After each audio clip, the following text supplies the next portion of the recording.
Քո հրաշքն ամեն օր ուղերձների շարք։ Թող այսօր քո կյանքի մեջ իրական փոխակերպում տեղի ունենա։ Ինչո՞վ ես սնում քո միտքը, երբ արթնանում ես առավոտյան։ Բազմաթիվ մարդկանց համար արթնանալուց հետո առաջին գործողությունը, անգամ նախքան անկողնուց վեր կենալը, հեռախոսով սոցիալական ցանցեր մտնելն է կամ նորություններ ընթերցելը։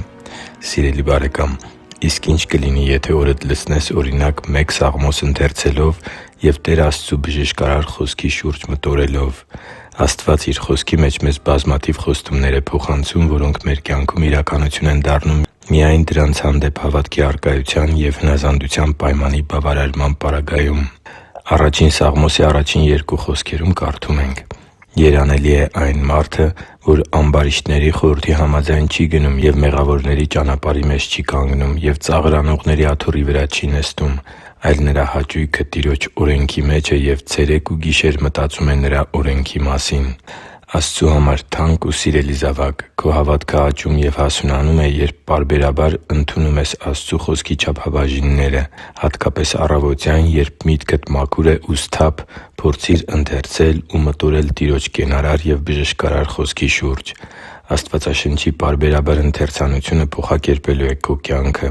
Այսօր որոշում կայացրու, որ ցանկացած այլ տեղեկատվությունից առաջ դու քո միտքը կենտրոնացնելու ես Աստծու Խոսքից ընթերցածդ հատվածի շուրջ մտորելու վրա։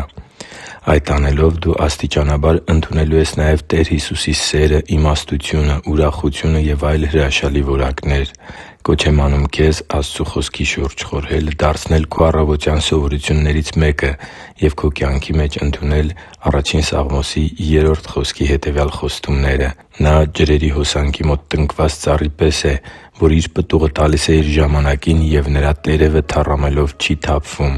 և ամեն ինչ, որ անում է, հաջողվում է նրան»։ Կուզե՞ս, որ այս խոստումներն իրականություն դառնան քո կյանքի մեջ։ Կանոնավոր կերպով ընթերցի՛ր Աստծու Խոսքը։ Հնազանդվի՛ր Աստծու կամքին և վայելի՛ր Նրա բարեհաճությանն արժանանալու երանությունը։